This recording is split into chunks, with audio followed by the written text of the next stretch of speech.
Ating pong buksan ang ating mga Biblia. Sana hindi niyo po tinanggal sa Galatians chapter 6.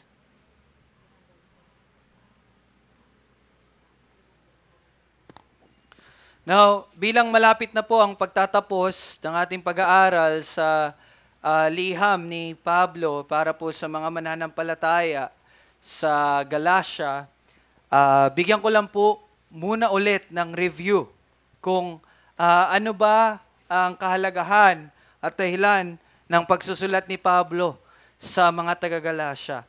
Now, ito pong sulat na ito, yan pong ating pinag-aaralan, ay isinulat upang itama po at ituwid ang mga iglesia sa Galatia na tumanggap ng katuruan na ang kaligtasan ay pananampalataya kay Kristo at pagsunod sa kautusan at pagtutuli. So tinatama ni Pablo itong issue na ito, no? So may kita po natin sa chapter 1 hanggang chapter 4 na ang kaligtasan ay pangako. No, pinaliwanag po yan ni Pablo na ang kaligtasan ay pangako ng Diyos at tinupad kay Kristo Jesus.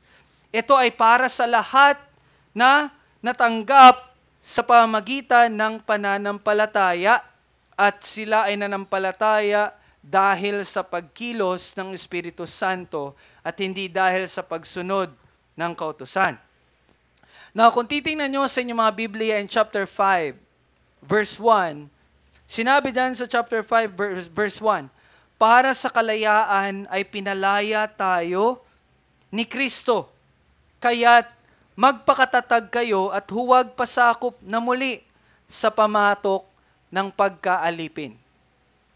No? Ito yung parang conclusion sa lahat ng pagpapaliwanag ni Pablo na ang bawat mananampalataya ay pinalaya na kay Kristo. Ano ibig sabihin nun? Ibig sabihin po nun na ang bawat umaasa sa pagsunod ng kautusan para sa kaligtasan ay tinatawag po ni Pablo na mga alipin. Okay? Kapag isang tao, iniisip niya na maliligtas siya sa pamamagitan ng pagsunod ng kautusan, ang taong iyon ay isa pang alipin.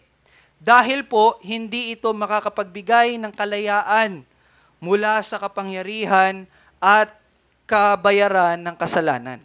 Okay? So kapag ikaw, pinipilit mo pa rin ligtas ang sarili mo sa sarili mong gawa, yan ay alipin pa rin na mindset.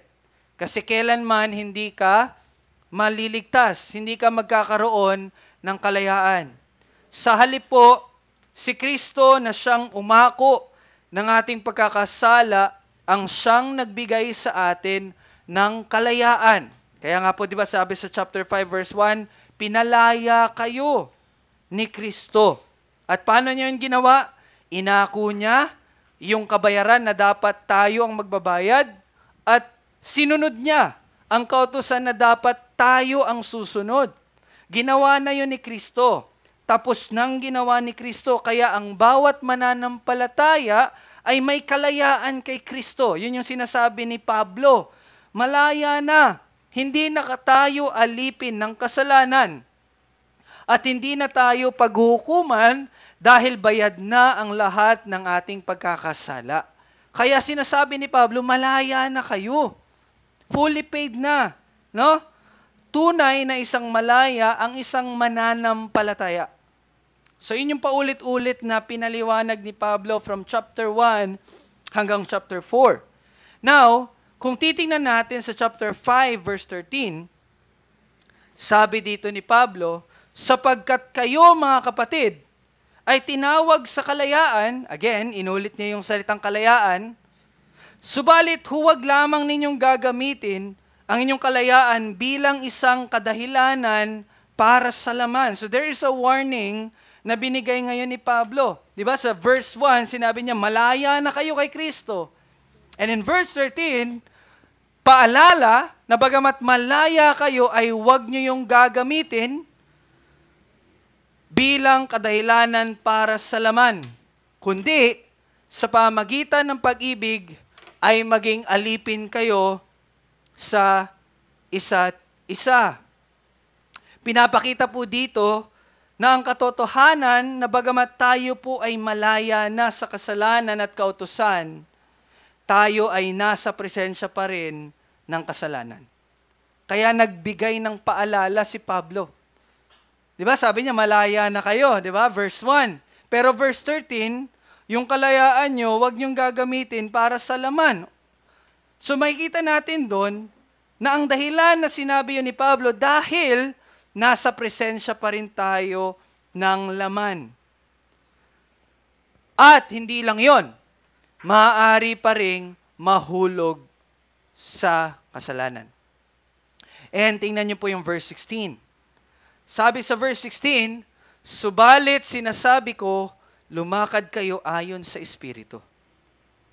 So yes, malaya ka na, at yung kalayaan mo, huwag mong gagamitin para sa laman.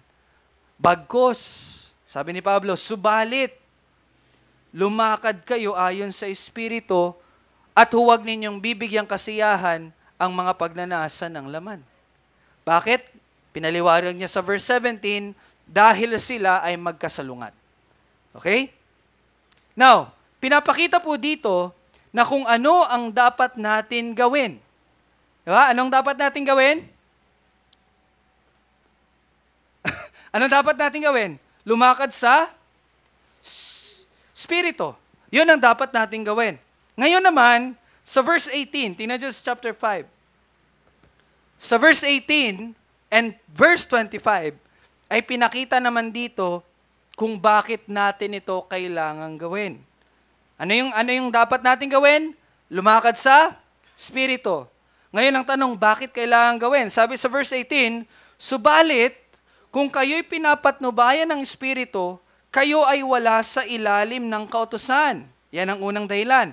Pangalawa, verse 25, kung tayo ay nabubuhay sa pamagitan ng Espiritu, lumakad din tayo sa patnubay ng Espiritu.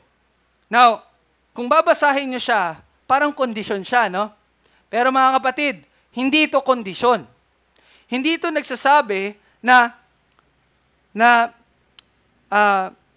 patnubayan ka muna ng Espiritu para mawala ka sa kautusan. Hindi rin ito sinasabi na dapat patnubayan ka muna ng Espiritu para mabuhay ka. Di ba ganun yung condition? Hindi po yun ganon. Hindi ganyan ang nilalarawan dito. Bagkus, in verse 18 and 25, nilalarawan dito ang katotohanan patungkol sa mga taong ligtas na dahil sa Espiritu. So kung bibigyan natin ng mas madaling pagkaunawa or pagka-construction ng salita, ito po ang sinasabi dito. Ang mga wala na sa ilalim ng kautusan ay pinapatnubayan ng Espiritu. Ulitin ko po. Ang mga wala na sa ilalim ng kautusan, pinapatnubayan yan sila ng Espiritu.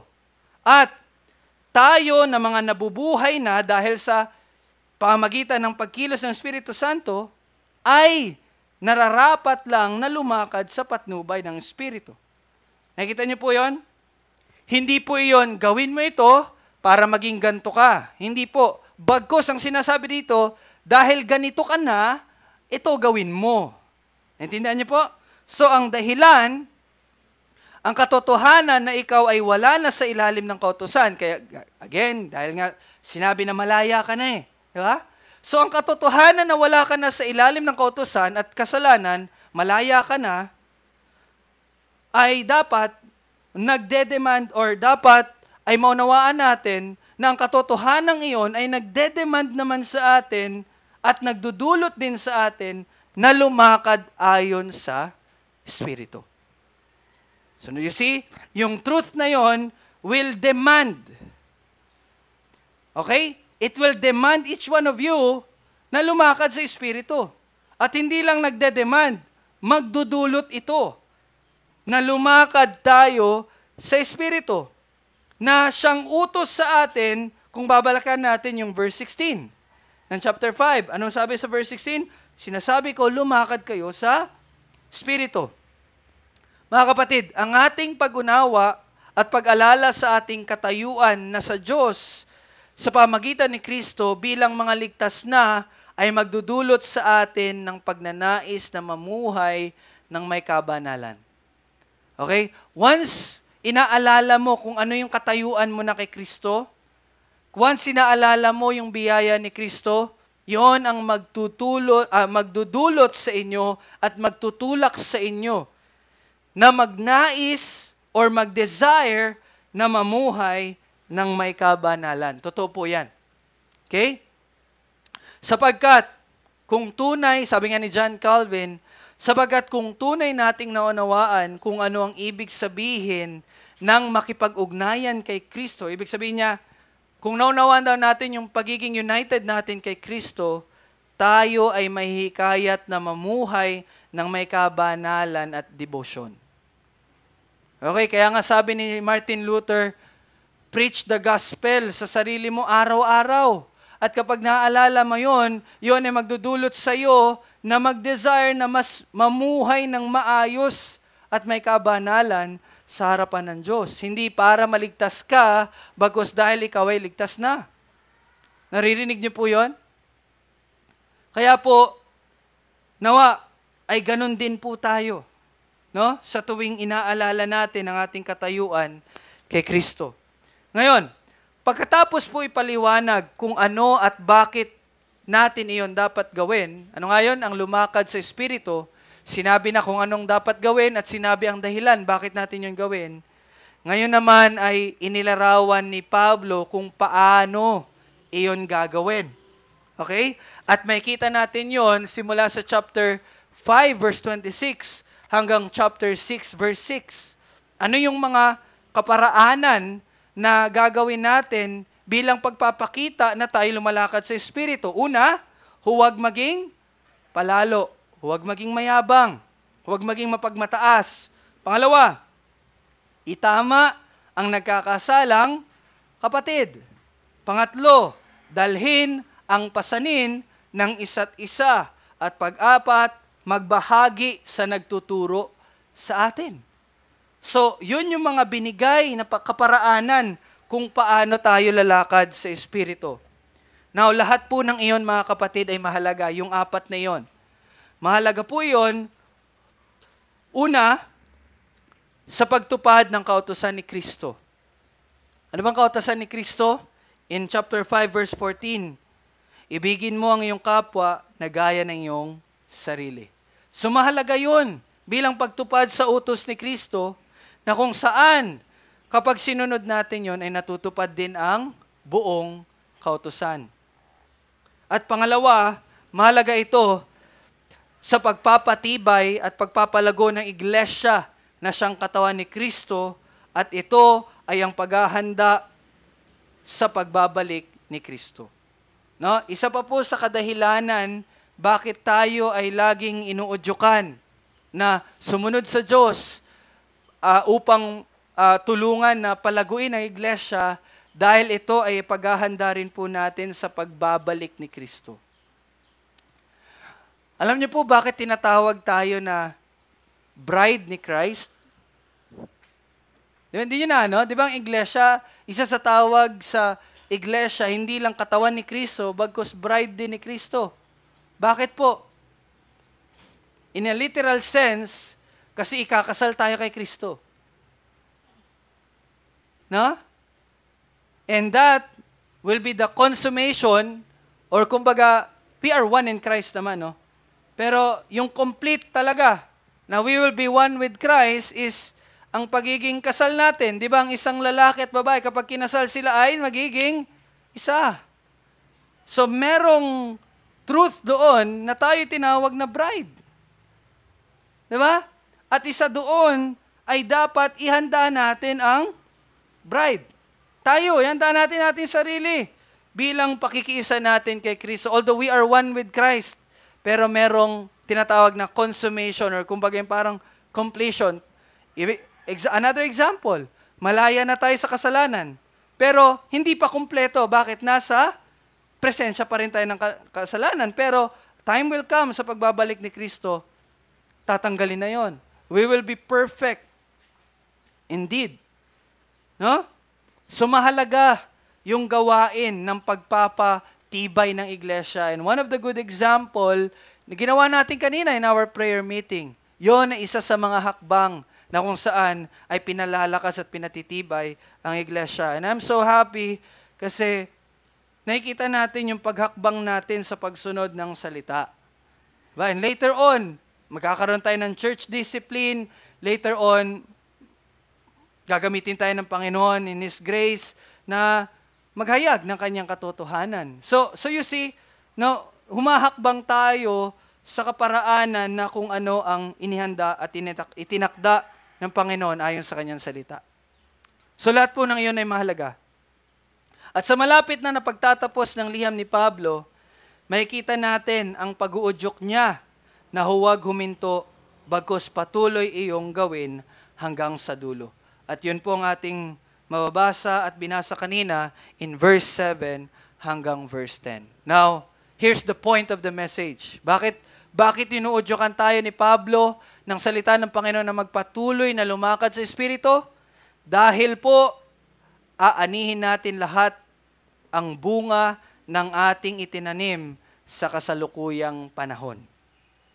Aanihin po natin iyon lahat. Lahat. Maganda man o masama, lahat ay ating aanihin. Okay? Lahat po ng ating ginagawa, mabuti man o masama, ay tiyak na babalik sa atin. Babalik po yan sa atin. Kaya pagkatapos ipaliwanag kung paano lumakad, di ba? Pinaliwanag ni Pablo, ano ang dapat niyong gawin? Bakit niyo kailangan gawin yon? Paano niyo yon gagawin? Ngayon naman ay biglang mababasa natin sa verse 7, huwag kayong padaya. Pagkatapos niya explain yon, verse 7, biglaan siya nagsabi, huwag kayong padaya. Now, I'm telling you this kasi naging mahirap sa akin at palaisipan, bakit ganito sinulat mo? Anong connect na huwag maging padaya? Now, dalawa po ang maaring gawing paalala mula sa sinabi ni Pablo dito sa verse 7 na huwag tayong padaya daw. Una, pwedeng masabi, huwag kayong palinlang. Pangalawa, huwag ninyong linlangin ang inyong sarili. So merong dalawa, no? Sinabi ni Pablo, huwag kayong padaya. It's either huwag kang padaya o huwag mong dayain ang sarili mo. Bakit po? Siguro, magtataka tayo, bakit ganito ang sinabi ni Pablo sa malapit na pagtatapos ng kanyang liham. Now, mabibigyan po yan ng halaga, or mabibigyan natin ng halaga ang paalala nito sa verse 7 kung babalik tayo sa chapter 5 verse 13. At kanina, binalikan ko na po yun. Ano ang sabi sa chapter 5 verse 13? Sabagat kayo mga kapatid ay tinawag sa kalayaan. Okay, praise God. Subalit, okay, merong paalala. Subalit huwag lamang ninyong gamitin ang inyong kalayaan bilang isang kadahilanan para sa laman.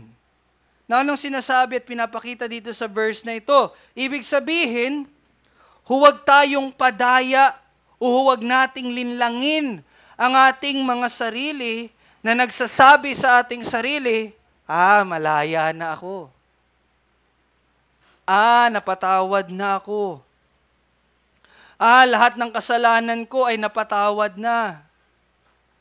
Hindi na mawawala ang kaligtasan ko kasi osas. Ano yun? Once saved, always saved. No? Kahit ano pang kasalanan na magagawa ko, osas. Kahit anong kasalanan ng ginagawa ko, osas. Wala na eh. Di ba? Pero, mga kapatid, tama po lahat ng iyon. Okay? Tama ang lahat ng iyon. Ngunit, sabi nga ni Pablo, huwag nating hayaang malinlang tayo na ang katotohanan ito ay daan upang gawin na lang natin ang gusto ng ating laman dahil nga hindi naman ito magdudulot ng pagkabawas o pagkawala ng kasalanan. So yun ang binibigay dito ni Pablo, huwag kayong padaya. Kasinungalingan po iyon. Kasinungalingan na ito ay magbibigay sa atin ng lisensya upang gumawa ng kasalanan. No, baka meron sa atin dito ang nag-enjoy sa laman dahil siya ay ligtas na. Ikaw po ay nalilinlang at dapat matuwid kung yun po ang pag-iisip mo ngayon. Kaya nga sinabi ni Pablo, huwag kayong padaya. Bakit? Patuloy dyan sa verse 7, ang Diyos ay hindi maaring lokohin.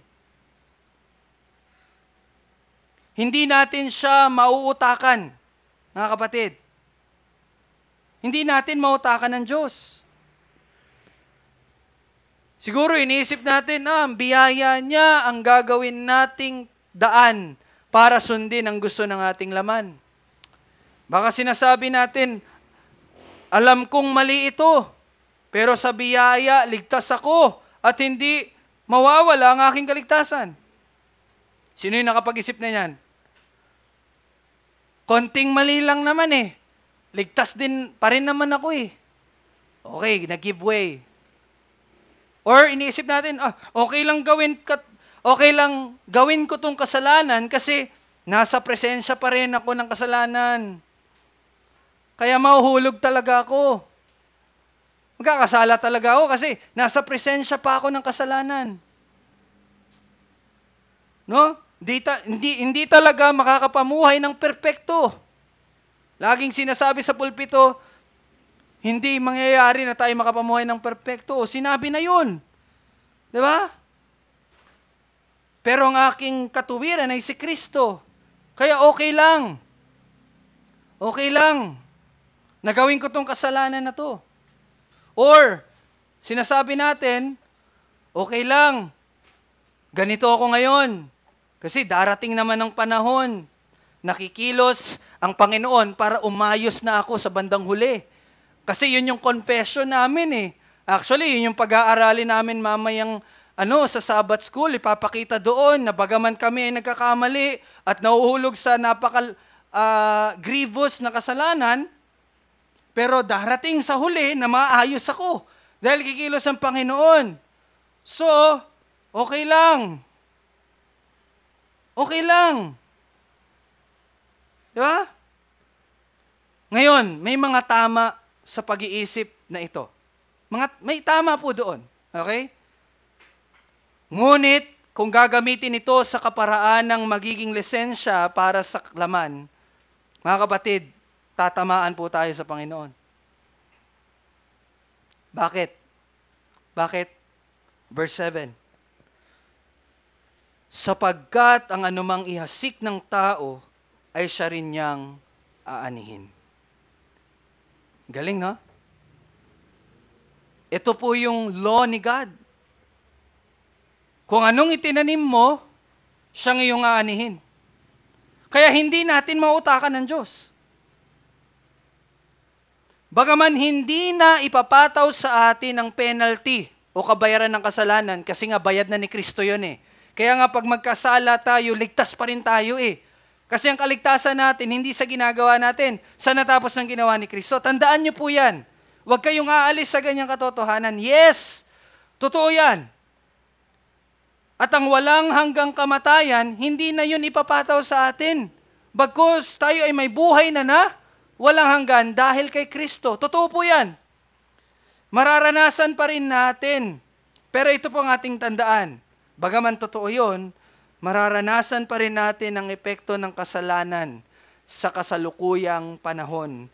At makakaapekto ito sa ating tinatawag na gantimpala sa langit. Mga kapatid, merong reward sa langit. Okay? Mas binigyang linaw pa ito ni Pablo sa verse 8. Ano sabi sa verse 8? Sapagkat ang naghahasik para sa kanyang sariling laman ay mula sa laman mag-aani ng kasiraan. Now, dito sa part na to, ang ibig sabihin po, in chapter 5, verse 16, yung ikahuling parte, huwag ninyong bigyang kasiyahan ang mga pagnanasa ng laman. Diba? Sinabi niya sa verse 8, in chapter 6, ang nag-aasik para sa kanyang sariling laman, ang ibig sabihin po niyan, mga nagbibigay ng kasiyahan sa mga pagnanasa ng laman. Ibig sabihin, nagbibigay ng kasiyahan sa makasariling kagustuhan natin. At ayon po sa chapter 5, verse 19 to 21, ano yung mga kagustuhan ng laman? Ano yung mga makasariling kagustuhan natin? Verse 19 to 21, pakikiapid, karumihan, kahalayan, pagsamba sa Diyos-Diyosan, pangkukulam, alitan, pagtatalo, paninibugho, pagkagalit, pagkamakasarili, pagkabahabahagi, pagkakampi-kampi, pagkainggit, paglalasing, kalayawan at mga tulad nito. Kapag iyon ang ating ginagawa, naghahasik po tayo para sa ating laman. At mula sa laman ay mag-aani ng kasiraan. Now, kung ipagpapatuloy po natin ang chapter 5 verse 21, sabi po ni Pablo, binabalaan ko kayo, gaya ng aking pagbabala noong una sa inyo, na ang mga gumagawa ng gayong mga bagay ay hindi magmamana ng kaharian ng Diyos. Ito po ay tumutukoy sa mga hindi pagiging kabilang sa mga ligtas. Now, ito po ang patutunguhan ng mga hindi mananampalatayang namumuhay para sa laman. Malinaw po 'yon, walang maliligtas doon. Ang tanong, paano naman ang mga mananampalataya? Baka po kasi malito tayo, no? Nakakagawa na ba ako noon? Hindi ba ako magmamana ng kaharian ng Diyos? Again, matatanggap mo na ang mana ng Diyos. Yung sinabi ni Pablo doon ay para sa mga hindi mananampalataya. Pero ang tanong naman, okay, paano naman kung mananampalataya ako at gumagawa ako noon? Naghahasik ako sa laman. No? Siguradong hindi ang sinabi sa chapter 5 verse 21 ang mangyayari sa atin. Hindi po yung mangyayari. Pero ang mas malapit po na ginamit ay ang binanggit po dito sa verse 8. Mag-aani tayo ng kasiraan. Bagaman ito ay tumutukoy pa rin sa kapahamakan ng mga hindi mananampalataya, pero naman sa mga mananampalataya, ang paghasik sa laman ay magdudulot din ng kasiraan, pero sa kasalukuyang panahon lamang. Grace, no?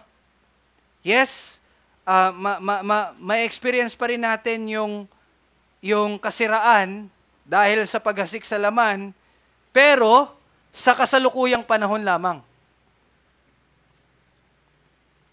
Ano yung mga pagkasira na pwedeng mangyari kapag tayo ay naghahasik sa laman? Kapag sinusunod natin yung sarili nating kagustuhan, una, tingnan nyo to, kapag ito nangyayari sa inyo, ibig sabihin nun, naghahasik tayo sa laman. Unti-unting pagkawala ng gana sa salita at pananalangin. Unti-unting pagkawala ng gana sa salita at panalangin. Mas mag-uudyok pa ng paggawa ng iba pang kasalanan. No? Mas nag-give way ka pa into more sins. Naapektuhan ang relasyon sa pamilya at sa iglesia.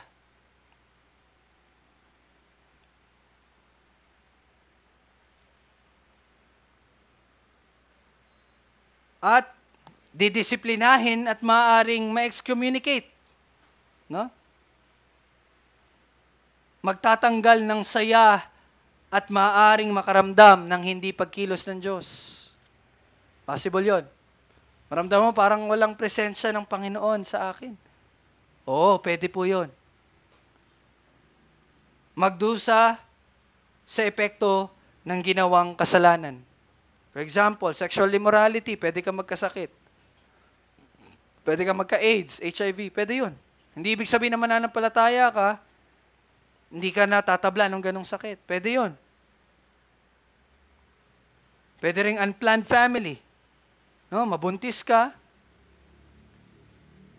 sa hindi ka kasal, And then, dahil doon, maaaring mahirapan ka sa paglilingkod mo sa Diyos. Kasi, ikakasal ka sa hindi mananampalataya. And there will be a burden to that. Paglalasing. Pag naglasing ka, pwedeng magulong yung pamilya. Wala ka nang makain. So you see, there will be an effect, no? Lahat ng ito ay maglalagay sa atin sa posisyon na sinabi ni Pedro sa 2 Peter chapter 1 verse 8 to 9. Ano ba sinabi ni Peter doon? Walang saysay, walang bunga, bulag, nasa malapit lang ang nakikita, nakalimot na siya'y malinis na. No? At dahil dito ay magdudulot ito sa atin ng pagdududa sa ating kaligtasan. Yon yung pinaka nakakalungkot at epekto ng paghasik sa laman. There will be a time na magdududo ka sa iyong kaligtasan. And one thing na I remember from John MacArthur's quote, sabi niya, sinare ko to sa inyo ang pinakamahalaga sa isang tao dito sa buhay na ito, yes, kaligtasan nandun na yon. Pero ang pinakamahalaga is your assurance of your salvation. And I agree. No? Mawala na ang lahat, wag lang yung katiyakan ko na aking kaligtasan. And na-share sa akin ni Mrs., nag-aaral siya, ay yung hope pala, no, ay isa lang pala talaga ang hope natin. Ano yung hope natin? Dami, di ba? Sana hindi umulan, sana ma-promote ako, sana may pagkain pa ako bukas. Yon, mga ano lang yon, mga wish lang yon, hindi yon hope. Meron lang isang tunay na hope ang isang tao dito sa lupa. At ang hope na yon ay si Kristo. Yun lang yung hope natin. Yun yung totoong hope. Yun yung totoong pag-asa. Kasi bagaman wala ka na makain dito, bagaman magkasakit ka dito, pero pag namatay ka, may buhay na walang hanggan ka. At sino yung pag-asa mo sa buhay na walang hanggan? Si Kristo. Di ba? Kaya ang isa sa pinakamahalaga na bagay na meron maposes ang isang tao dito sa buhay, dito sa mundo, is yung katiyakan mo na ligtas ka. Pero ang paghahasik sa laman ay magdudulot ng pagkasira. Magdudulot ito na darating ka sa punto, ligtas ba talaga ako? At yun ang nakakalungkot. At sinabi diyan sa verse 8, subalit ang naghahasik sa Espiritu, ibig sabihin, ang lumalakad ayon sa Espiritu. Ayon sa patnubay nito, sa madaling salita, sinusunod ang kalooban ng Diyos. Pinipili ang tama, ang kagustuhan ng Diyos at hindi ng sarili. Sila po mula sa Espiritu ay mag-aani ng buhay na walang hanggan. Now, hindi po to tinuturo na sumunod ka muna bago ka magkaroon ng buhay na walang hanggan. Baka kasi yun ang masabi natin sa verse na to. Dapat pala lumakad muna ako ayon sa Espiritu. Kasi sabi dyan, pag naghasik ako sa Espiritu, may buhay akong walang hanggang aanihin. No, hindi po. Kapag yun ang ibig sabihin ni Pablo, sumalungat na siya sa in-explain niya from chapter 1 to chapter 4. Di ba? Sinasalungat niya yung sinabi niya sa chapter 1 to 4. Pero bakit ganito ang sinabi ni Pablo? Dahil po ang punto ni Pablo,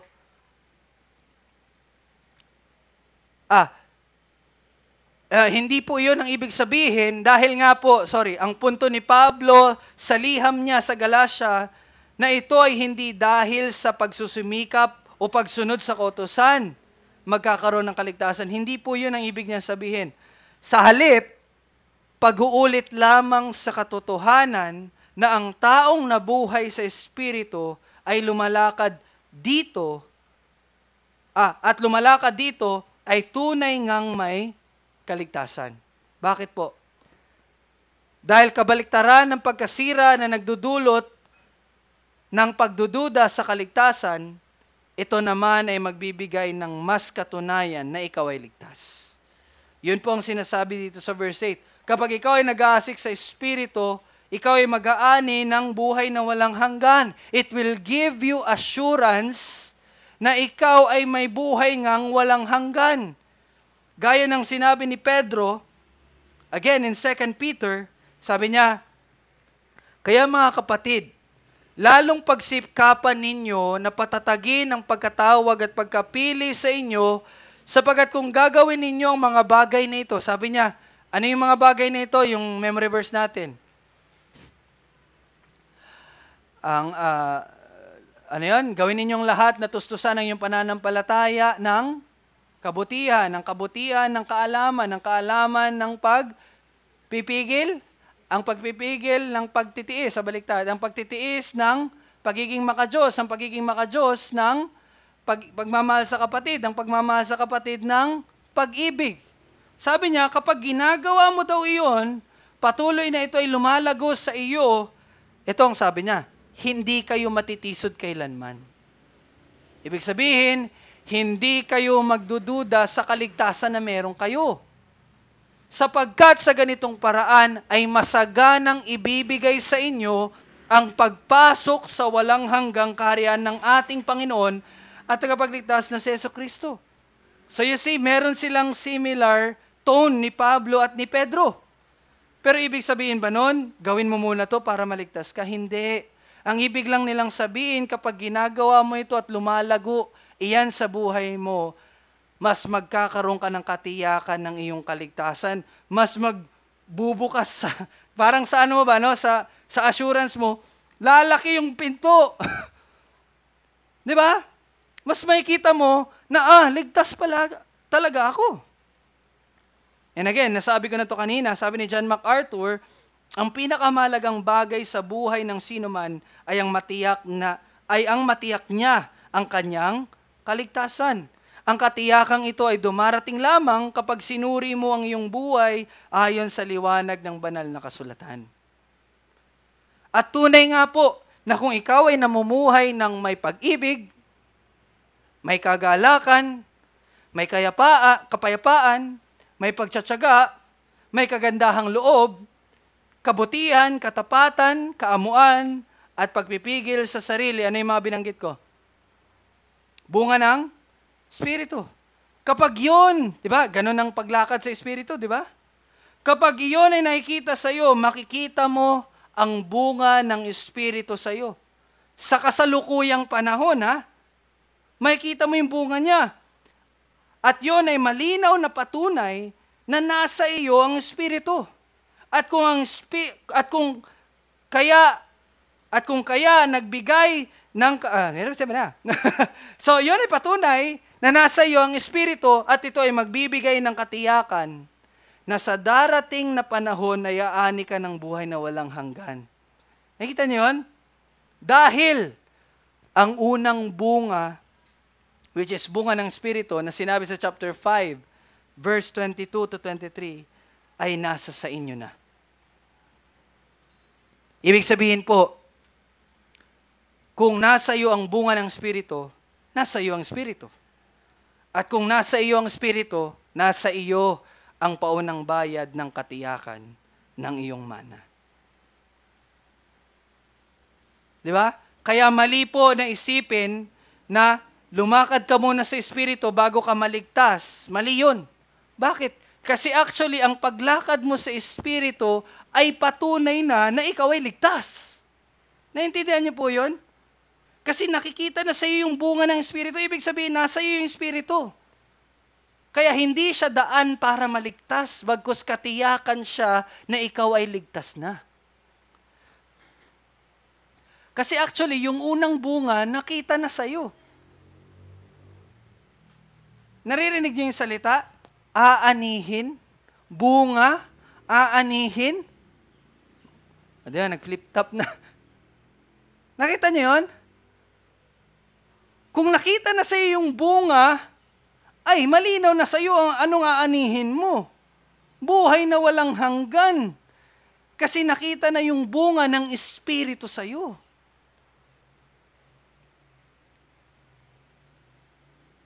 Nakikita niyo po yung kapatid? Kaya sabi ni Pablo, huwag tayong padaya. Huwag tayong padaya na iisipin na ligtas na kahit magkasala. Oo, totoo yun. Ngunit aani tayo ng pagkasira na aabot sa pagdududahan natin ang ating kaligtasan. Kaya sabi ni Pablo, huwag kayong padaya. Hindi porke malaya ka na, hindi porke ligtas ka na, ay pwede ka nang mamuhay sa laman. Huwag kayong padaya kasi aanihin nyo pa rin kung ano yung inihasik nyo. Kung ikaw nagasik sa laman, ay makikita mo yung bunga ng laman. At yon ay kasiraan. Kaya ang dapat nating gawin ngayon na bilang ligtas na, lumakad tayo sa Espiritu.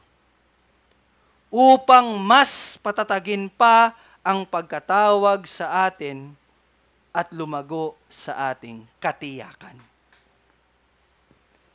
Kung may hahangarin po kayo sa paglago, yes, tama yung lumago kayo sa knowledge, lumago kayo sa practice, pero mas hangarin ninyo ang paglago ninyo sa katiyakan ng inyong kaligtasan. Yon yung ipag-pray natin lagi.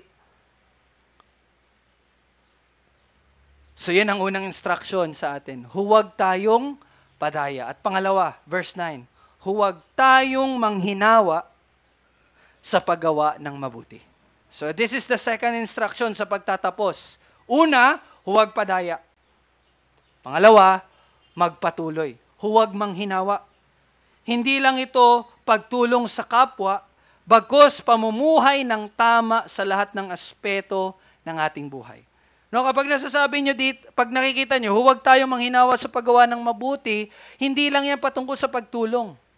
Bagkus, ito ay patungkol sa pamumuhay ng tama, ng mabuti sa lahat ng aspeto ng ating buhay. Yun po ang paglakad sa Espiritu. Kaya nga again, from John MacArthur, focus muna tayo John MacArthur kasi kakauwi niya lang po. Praise the Lord, no? Nandun na siya sa tahanan. Nauna na siya. So we are happy, no? Alam niya na kung ano yung tama, baptism of the child ba? Or anyway, sabi ni John MacArthur, ang biyaya ay hindi nagbibigay ng pahintulot upang mamuhay ayon sa laman. Ito ay nagbibigay ng kapangyarihan. Di ba? Ang biyaya, hindi yan lisensya, bagkus kapangyarihan na mamuhay ayon sa Espiritu.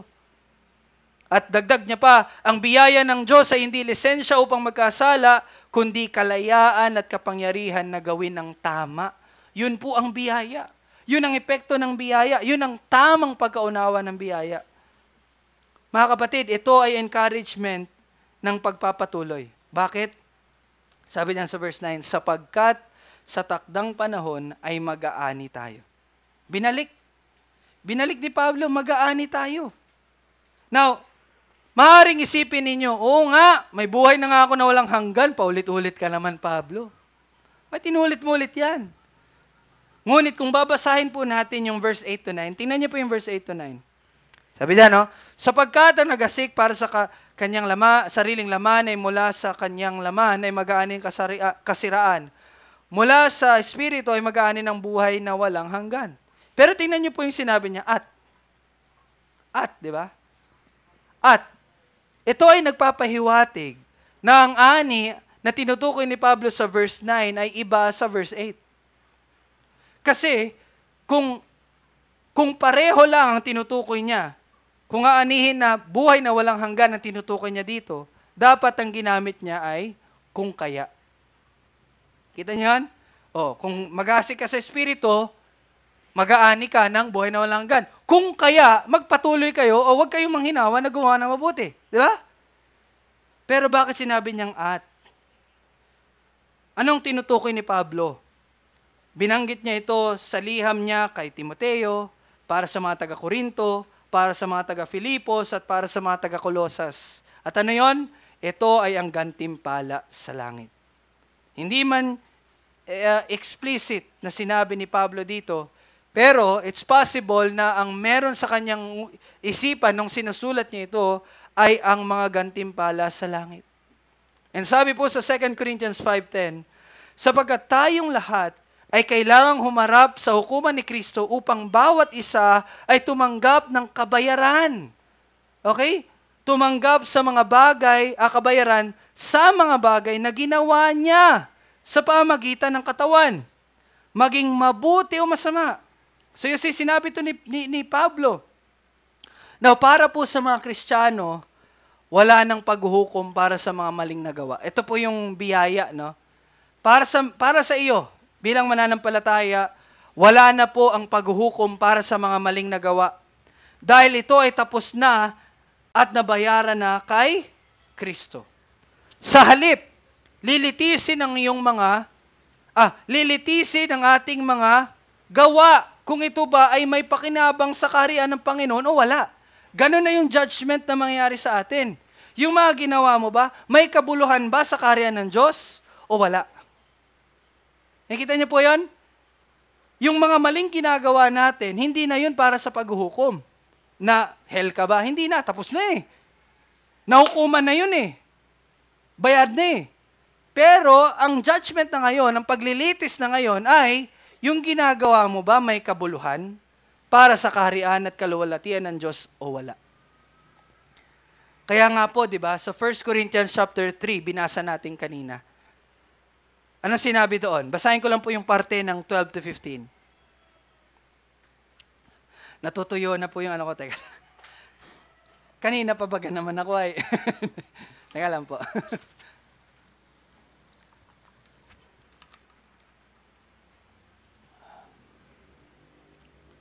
Ito po sinabi sa 1 Corinthians, so binasa natin chapter 3.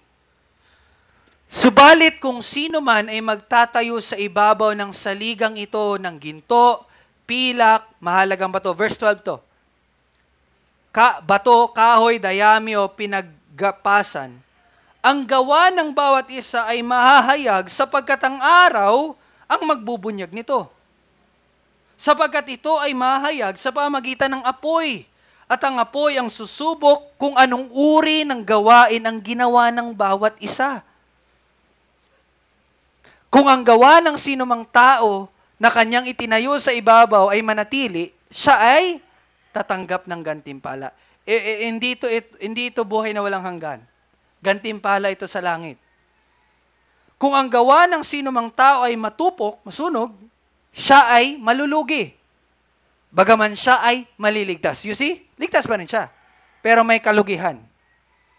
Ngunit tanging sa pamagitan, maliligtas siya, ngunit tanging sa pamagitan ng apoy.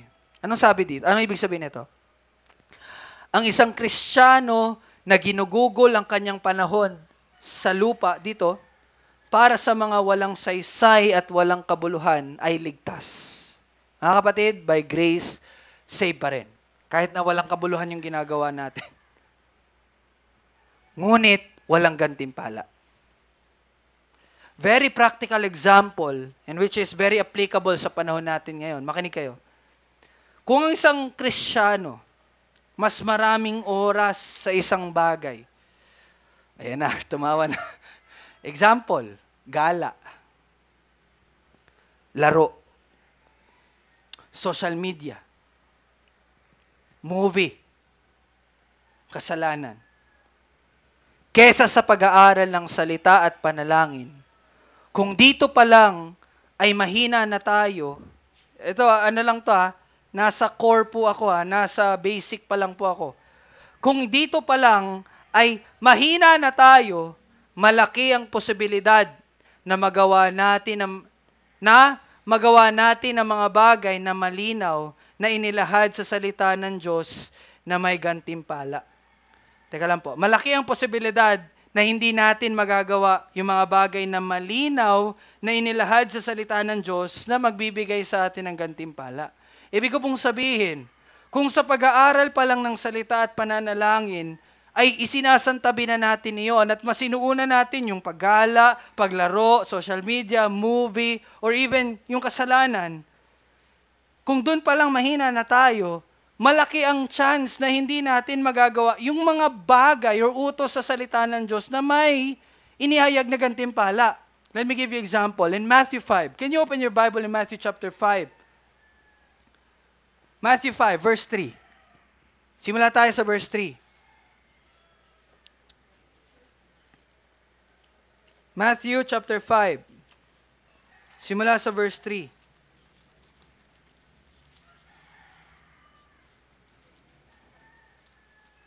Diyan na kayo? Verse 3? Wala pa. Matthew chapter 5, verse 3.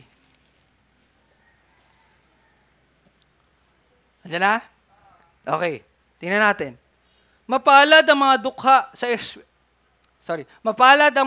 sa espiritu sapagkat kanila ang kaharian ng langit. Mga kapatid, paano mo mapapakita na ikaw ay higit na nangangailangan sa Diyos kung hindi mo nga pinapahalagahan ng salita at pananalangin na primary means ng pagtulong ng Diyos? Paano mo mapapakita na ikaw ay dukha, na you really need God? Kung ang pag-aaral pa lang at pananalangin, hindi mo ginagawa. Na siyang pagpapakita na kailangan mo talaga siya. Nakikita niyo po yon? Verse 4. Mapalad ang mga nahahapis sapagkat sila ay aaliwin. Paano ka mahahapis sa kasalanan kung hindi ka nga nag-aaral ng salita na magsasaway sa'yo? Paano mo makita yon kung hindi ka nanganganlong sa salita niya na siyang magsasaway sa'yo? Paano ka mahahapis? Verse 5. Mapalad ang mga mapagkumbaba sapagkat mamanahin nila ang lupa. Paano mo mapapahalagahan ng iba kesa sa sarili mo sa pamagitan ng pananalangin para sa kanila na isa sa pinakamalaking tulong na maibibigay natin ni hindi nga tayo makapagbigay ng oras sa pananalangin?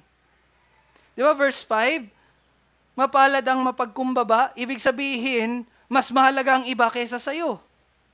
Pero paano mo mapapakita na mas mahalaga sila, na kung saan ang pagpapakita na higit na pinapahalagahan mo sila isang pananalangin para sa kanila, pero hindi ka naman nalalangin. Hindi ka naman nagbibigay ng oras para sa pananalangin. Paano mo yun magagawa?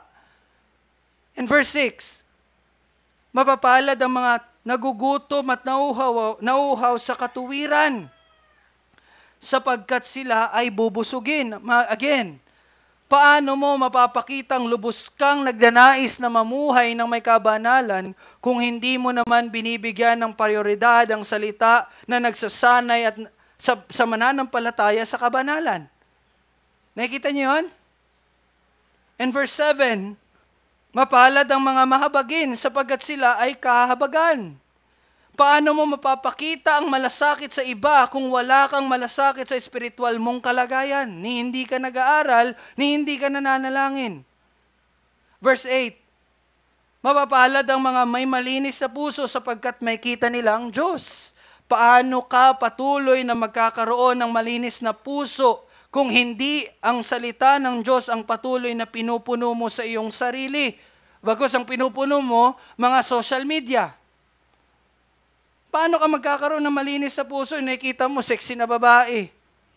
Nakikita mo violence. Nakikita mo drugs. Nakikita mo laro.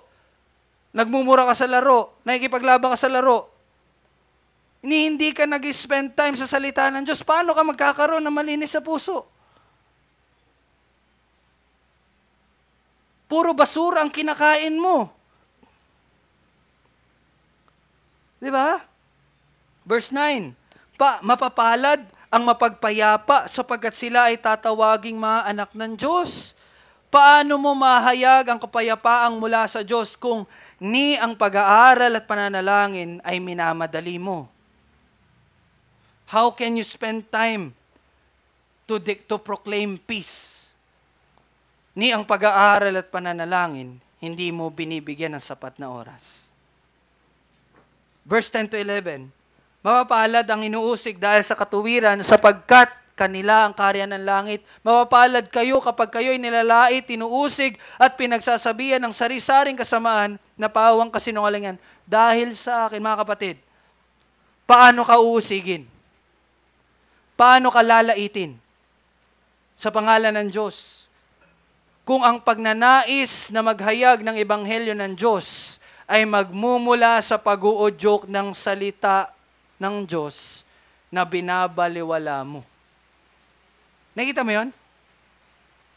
Sabi ko nga kay Jamie, kahit anong sabi natin na, every Saturday we will share the gospel. Kung walang pag-uudyok sa taong iyon na nagmumula sa kanyang pag-aaral ng salita, hinding-hindi niya yung gagawin. Sasama man yan, pero walang ano yan, walang fire yan. Sasama man yan, hihinturin yan. Bakit? Hindi ang salita ng Diyos ang nag-uudyok sa kanya eh. Dahil sinabi mo lang eh, kaya nandyan yan eh. Kaya mga kapatid, hanggat walang pagbibigay ng tamang oras sa pag-aaral ng salita at panalangin, lahat ay babagsak. Domino effect yun. Diba, pwede ko i-deal. O bakit hindi kayo nag-share ng gospel? Pero walang halaga yon kung sa pag-aaral pa lang at pananalangin, wala na tayong oras. Ang pagbaliwala sa pag-aaral at pananalangin ay unang hakbang para maging walang saysay at walang kabuluhang lingkod ng Diyos. Kapatid, ulitin ko po. Ang pagbaliwala sa pag-aaral ng salita at pananalangin ang unang hakbang upang maging walang kabuluhan at walang saysay sa karyan ng Diyos. Bakit ganon? Bakit ganon? Dahil nasa malapit lang ang kanilang nakikita. Tama yung sinabi ni Pablo. Nasa malapit lang ang ating nakikita. Focus sila sa mga bagay ng mundo. Yun ang ibig sabihin nun. Yung nakikita mo lang yung nasa malapit, focus ka lang sa mundo. At tunay nga na nakikita ito sa kung ano ang inuuna nila. Gala, laro, social media, movie, kasalanan. Mga bagay na makalupa. Mga bagay na walang saysay. Mga bagay na hindi magbubunga ng spiritual na katatagan. Hindi sila nakafocus sa walang hanggan. Mga kapatid, ang pag-aaral ng salita at pananalangin ay ang mga paghahanda para sa kawalang hanggan. Kaya kung hindi natin ito binibigyan ng pansin, hindi tayo nakatingin sa hinaharap. Kung puro pa rin tayo spend time sa mga bagay na binanggit ko kanina, social media, cellphone, cellphone. Wala tayong paghahanda para sa hinaharap. Hindi ang walang hanggan ang ating tinitingnan kasi hindi natin tinitingnan ang salita ng Diyos na walang hanggan. Kaya mahina tayo lagi. Pero anong sabi sa salita ng Diyos? Matthew 16:27, sapagkat darating ang anak ng tao na kasama ang kanyang mga anghel sa kaluwalhatian ng kanyang ama at kanyang gagantihan ang bawat tao ayon sa kanyang mga gawa. Dala-dala ng Panginoon ang gantimpala. Kaya sa verse 10, sabi diyan, balik tayo sa Galatians, chapter 6, verse 10, kaya't habang may pagkakataon, pakinggan niyo po ang salita ng Panginoon, kaya habang may pagkakataon. Now, hindi po ito patungkol na kapag may chance, gawin nyo. Hindi po. Bagkus, ang ibig sabihin nito, bagkus ito ay patungkol sa panahon na buhay pa tayo sa mundo. Sa madaling salita, habang buhay ka pa, yun ang sinasabi dito sa verse 10, habang buhay ka pa, magtanim ka, maghasik ka, magtanim ka, gumawa ng mabuti sa lahat, kahit sa mga hindi mananampalataya, ngunit lalong-lalo na sa mga kabilang sa sabahayan ng pananampalataya. Gawin natin yung natutunan sa mga nakaraang linggo. Huwag maging palalo, itama ang kapatid na nagkakasala, pasanin ang dala ng bawat isa, at magbigay sa mga nangangaral. Yon ang ating bigyan ng pansin. Mga kapatid, kaya't habang may pagkakataon, kasi alam niyo po ba, yung buhay natin dito sa mundo, yun yung time ng paghahasik. Habang hindi ka papatay, time mo yan para maghasik. Kapag patay ka na, ano na yan? Time na. At ang pagbabalik ng Panginoon, yun yung time ng pag-aani. Kaya itong sinasabi ni Pablo sa bawat isa sa atin, habang may pagkakataon, habang buhay ka pa, maghasik ka, magtanim ka sa Espiritu. Kasi aanihin mo yun.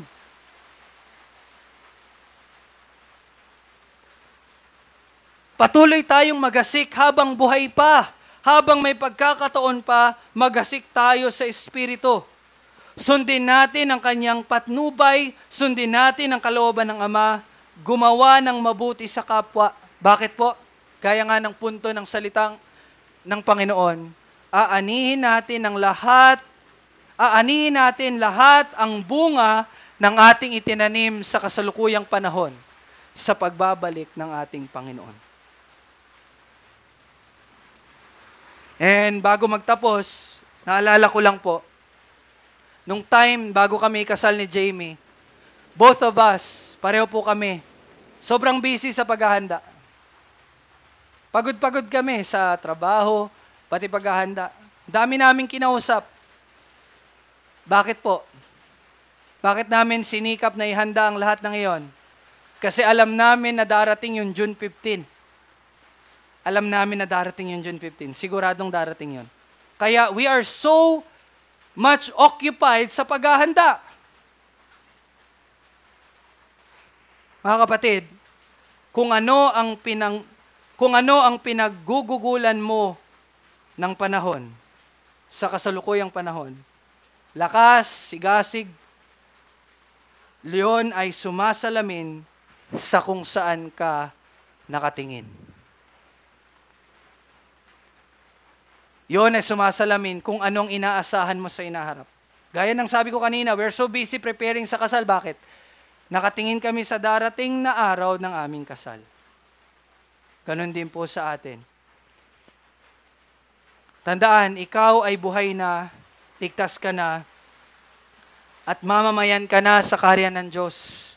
Iyon ang pagtuunan mo ng pansin sa kasalukuyang panahon. Huwag maghasik sa iyong laman na ginagawa ang pagnanasa mo. Kasalanan, laro, gala, social media. Isantabi mo at ilagay mo sa tamang oras. Again, hindi mali.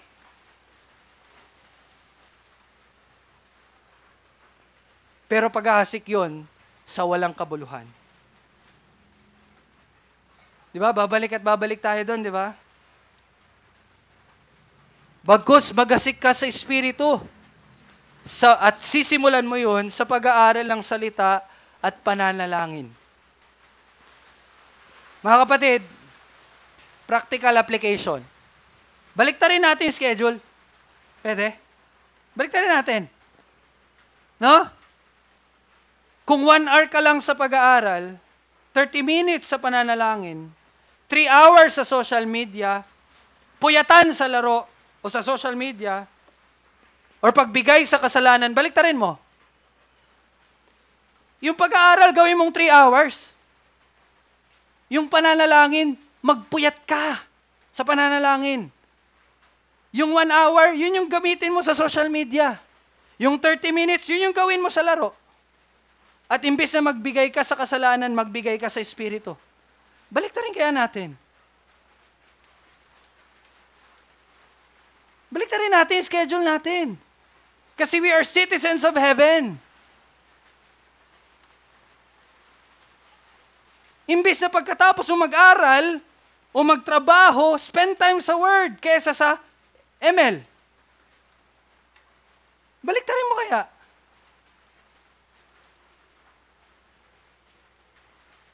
Try nyo po.